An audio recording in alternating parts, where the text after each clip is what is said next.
আৰম্ভণি ৰাজীৱ শদিয়াৰ পৰা তাৰ পিছতেই গায়ত্ৰী হাজৰিকা, জুবিন গাৰ্গ আৰু বহুতো। চাওঁতে চাওঁতে নলামুখেৰে পাৰ হৈ যাবৰ হ'ল আৰু এটা বছৰ। আৰু মাত্ৰ কেইটামান দিনৰ পিছতেই 2025 চনটোক বিদায় জনাই 2026 বৰ্ষটোক আদৰণি জনাব বিশ্ববাসীয়ে। কিন্তু প্ৰতিগৰাকী অসমীয়াৰ বাবে অভিশপ্ত বৰ্ষ হিচাপে ডায়েৰীৰ পৃষ্ঠাত খোদিত হৈ থাকিব 2025 বৰ্ষটো।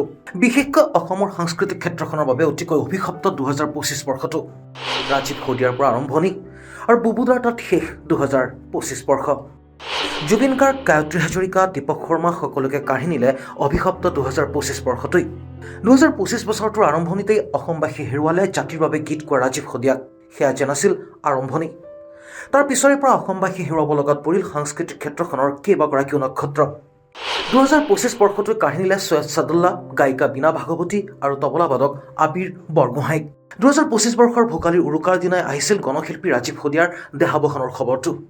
উৰুকাৰ দিনা অৰ্থাৎ 13 জানুৱাৰীৰ দিনা নেদেখাজনে কাঢ়ি লৈ গৈছিল জাতি মাটিৰ গান গাই ভাল পোৱা 40 বছৰীয়া শিল্পী ৰাজীৱ শদিয়াক। একেদৰে 19 জানুৱাৰীত বিশিষ্ট তবলাবাদক তথা ফটোগ্ৰাফাৰ আবিৰ বৰগোহাঁইৰ পৰলোকপ্ৰাপ্তি ঘটে। 2025 বৰ্ষৰ 3 ফেব্ৰুৱাৰীত দেহাৱসান ঘটে গায়িকা বীণা ভাগৱতীৰ। 60-70 দশকত ৰহেদৈ ঐ এয়া নিৰ্মলা নদীৰে ঘাট, উকুলি মুকুলি কুকুলিতে খেলা, চেনাই মই আজিও পাহৰা নাই, কিয় চুচুক চামাক কৈ, জীৱন ভৰা দুখৰ বোজা আদিকে ধৰি অনেক জনপ্ৰিয় গীতেৰে দৰ্শকৰ মন জয় কৰিছিল সুকণ্ঠী গায়িকা বীণা ভাগৱতীয়ে। 2025 চনৰ 16 মে'ত দেহাৱসান ঘটে গায়ত্ৰী হাজৰিকাৰ। ইয়াৰ পিছতেই 2025 চনৰ 19 ছেপ্টেম্বৰত অসমবাসী হেৰুৱাই হাৰ্টথ্ৰব জুবিন গাৰ্গক।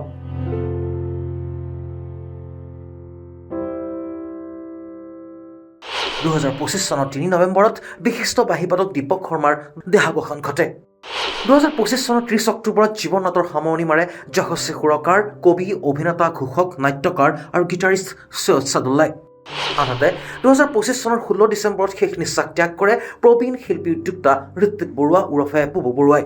ইয়াৰ মাজতে আমি হেৰুৱালো প্ৰবীণ অভিনেত্ৰী, কণ্ঠশিল্পী জ্ঞানদা কাকতি, চলচ্চিত্ৰ প্ৰযোজক, সাংস্কৃতিক কৰ্মী পৰাণ বৰবৰুৱা আদিৰ দৰে অসমৰ সাংস্কৃতিক ক্ষেত্ৰখনৰ নমস্য সাংস্কৃতিক সত্তাক।